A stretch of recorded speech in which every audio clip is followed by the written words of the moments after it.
ನಮಸ್ತೆ friends, welcome back to my YouTube channel. ನಾವಿವತ್ತು ಜೋಳದ ಪಡ್ಡು ಹೇಗೆ ಮಾಡೋದು ಅಂತ ನೋಡ್ಕೊಂಬರೋಣ ಬನ್ನಿ. 3 ಬೌಲ್ ಜೋಳದ ಹಿಟ್ಟಿಗೆ 1 ಬೌಲ್ ಚಿರುಟಿ ರವೆ ತೊಗೊಳೋಣ. ಅದಕ್ಕೆ ಸ್ವಲ್ಪ ಉಪ್ಪು ಹಾಕ್ಬಿಟ್ಟು ಈ ಕನ್ಸಿಸ್ಟೆನ್ಸಿಯಲ್ಲಿ ಕಲಸಿ 1-2 ಅವರ್ ನೆನೆಕ್ಕೆ ಬಿಡಬೇಕು. ಅದಾದಮೇಲೆ ಒಂದು ಚಿಕ್ಕದಾಗಿರುವಂಥ ಈರುಳ್ಳಿ ಕಟ್ ಮಾಡ್ಕೋಬೇಕು.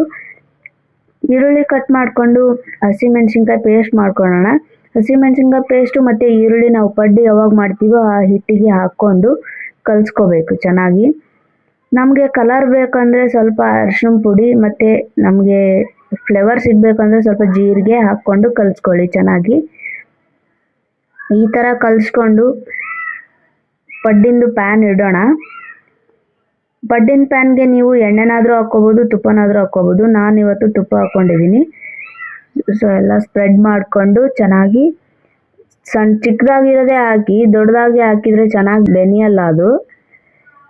ಸೊ ಒಂದು 5 ನಿಮಿಷ ಲಿಡ್ ಕ್ಲೋಸ್ ಮಾಡಿ ತಿರ್ಗಾ ಪಡ್ಡು ತಿರುಗಿಸಿ ಹಾಕಿ.